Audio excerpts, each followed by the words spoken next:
The unexplained deaths of 3 girls in this orphanage raise countless unanswered questions. The story opens in Scotland in 1986, following a group of fraudsters made up of siblings Angela and Jackson, along with their partners in crime, Elliot and Jackson's girlfriend, Beth, who operate a staged exorcism service to trick people who think their homes are haunted. This entire scheme was Jackson's idea, driven by his desperation as he struggled under heavy debt and pressure from relentless loan sharks. Hoping to earn money fast, Jackson created a clever but deceptive plan. He exploited the legacy of their deceased mother, who had once been widely respected as a gifted psychic before she took her own life. Using her reputation, they persuaded clients that Angela had inherited those same supernatural powers, even though it was all fabricated. Angela took on a role of a supposed medium, acting like she could speak with spirits and remove dark forces. Elliot worked behind the camera, recording Angela as she carried out these staged rituals, while Jackson and Beth observed everything from another room through a monitor connected to Elliot's feed. Their operation was executed with precision and detail to enhance the illusion and make it more believable. They used different ghost hunting devices like temperature readers and EMF meters. They also prepared eerie audio effects, including whispers and chilling screams, which they secretly played during their sessions. Once the clients were convinced their homes were truly haunted, the team would move forward with the exorcism act. After Angela appeared to eliminate the spirits, they demanded a hefty payment for their services. Many households had already been deceived by their trickery. This time, they were contacted by a man named Frank, who lived with his young daughter, Susie. Frank's wife, Maddie, had passed away only a few weeks earlier. Ever since her death, Frank claimed that both he and Susie had sensed her presence in the house through strange noises and shadowy movements. Although he suspected it might be caused by grief, the feeling began to unsettle him deeply. Unable to endure the constant fear any longer, Frank reached out to the so-called psychic team, unaware that they were nothing more than scammers led by Angela, Jackson, Beth, and Elliot. To them, this situation seemed like an easy opportunity, and, as always, they prepared everything with care. They started by crafting a scenario suggesting that Maddie's spirit was still lingering inside the house. Elliot set up the recording equipment and arranged pre-made sound effects such as soft whispers, faint sobbing, and distant voices calling Frank's name. These sounds were played at just the right moments to build tension and convince Frank that his wife's spirit was truly present. "Maddie, your husband Frank has asked me to come here. Your husband, your daughter. Can she see him?" Throughout the session, Frank, along with Jackson and Beth, sat in front of a television, watching Angela move slowly around the house while pretending to connect with Maddie's spirit. Beyond just speaking to the spirit, Angela also began performing what looked like an exorcism ritual. Fully immersed in her act, she behaved as though she was forcing Maddie's spirit to leave and guiding it toward a place of peace. "She's gone. She's finally at rest. That's it." Once everything was finished, Angela announced that Maddie's spirit had been successfully sent away and that the house was now safe from any paranormal activity. Frank, completely convinced by the experience, paid them the agreed amount. But just before Angela left, something strange occurred. Out of nowhere, she saw what appeared to be Maddie's figure, which shocked her. The sudden sight made Angela fall, and her nose started to bleed. After they returned home, Angela seemed uneasy and withdrawn. Elliot questioned her about what had happened. Angela then accused the others of secretly adding an extra scare tactic like a hidden doll or some kind of mechanism to frighten her during the act. However, Jackson, Beth, and Elliot were all puzzled. They denied adding anything new and claimed that everything used during the session had been part of the original plan. The situation only deepened Angela's confusion, and she firmly believed that what she witnessed was real, not just something imagined. The following morning, after waking up from a night of disturbed sleep, the phone in the living room suddenly rang. The person on the line introduced herself as Green, a woman who claimed her house was being disturbed by something supernatural. She explained that strange sounds kept echoing through her home, even during the late hours of the night. She admitted she couldn't take it anymore and asked Angela's team to come and perform an exorcism. But as soon as Green mentioned where she lived, Angela went quiet. The location turned out to be an old orphanage that had once shocked the public years ago because of the brutal deaths of 3 children. The case had gained widespread attention and remained full of unanswered questions even now. Angela, still unsettled from what had happened before and unwilling to face more danger, decided to turn down the request. Without offering much explanation, she simply ended the call. Afterward, Angela chose to visit her grandfather's house.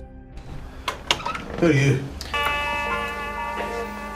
but this time Jackson picked up. Unlike Angela, Jackson viewed every call as a chance to earn money. When he heard about the large amount Green was willing to pay, he immediately accepted the job and assured her that their team would come. When Angela returned, Jackson questioned her about why she had rejected the offer, especially considering how serious their financial situation had become. Angela explained that Green's house was actually an abandoned orphanage with a disturbing past. It had once been the scene of a tragic case involving the deaths of 3 children, and since then, it had been left deserted. She felt the place carried not just sorrow, but something dark that they should stay away from. However, Jackson tried to persuade her, saying this was an opportunity they couldn't ignore. He was fully aware of how bad their financial condition was, and to him, this job could solve their problems. After repeated convincing, Angela eventually gave in and reluctantly agreed to go along with his decision. At the same time, Beth, Jackson's girlfriend, noticed bruises and injuries covering his face. She didn't need to ask what had happened. It was obvious he had been chased down and beaten again by loan sharks because he failed to repay his debts on time. Tired of constantly living in fear and pressure from those collectors, Beth wanted to leave the city and begin a fresh life elsewhere. But Jackson asked her to stay just a bit longer. He promised that he would clear all his debts so they could finally live in peace without being hunted anymore. The next day, the group headed toward Green's orphanage. The building stood in a remote location, old and worn down by time. When they arrived, the gates slowly opened, revealing an elderly man who introduced himself as Victor, the gardener. After they stepped inside, Green greeted them warmly. She quickly guided them into the orphanage, which had stopped operating after the tragic deaths of the 3 children. Charming and entertaining. Girls first. Green then started sharing the history of the orphanage, explaining that it had once been properly managed by her husband. Together, they had cared for orphaned children with kindness and affection. But after her husband passed away, everything slowly began to collapse. Without him, the orphanage lost its stability, eventually leading to the horrifying incident where 3 children were found dead in a brutal way, a mystery that has never been completely solved. Angela, who had already been feeling uneasy from the start, struggled to remain concentrated on the task they came for. She then questioned Green about the strange, supernatural events happening in the building. Green explained that in the beginning, she only heard children laughing during the night. But as time passed, those sounds changed into screams and harsh voices that kept her from sleeping. After hearing this, Angela and the team proceeded with their usual setup. They organized their equipment, planned each step of their act, and prepared their pre-recorded audio effects. Sounds of children laughing, screaming, and whispering were carefully arranged to play at specific moments, making it seem as if the spirits of the children were still present in the orphanage. To strengthen the illusion, Angela asked Green to show pictures of the children who had once lived there, especially the 3 girls who had died years ago. Green then handed them 3 photographs of young girls. Their names were Missy, Tammy, and Claire. All of them had been victims of the tragic murders that occurred in that place. In addition, Green also showed a picture of her son, Herman. While the team continued discussing how to carry out their plan, Angela suddenly caught a glimpse of Claire's spirit wandering nearby. The sight made her nose start bleeding, forcing her to rush to the bathroom, with Elliot following her. Inside, Angela once again heard unusual noises, and suddenly she was shocked by the appearance of Missy's spirit. Missy's ghost appeared with her mouth stitched shut, and the terrifying image caused Angela to collapse unconscious.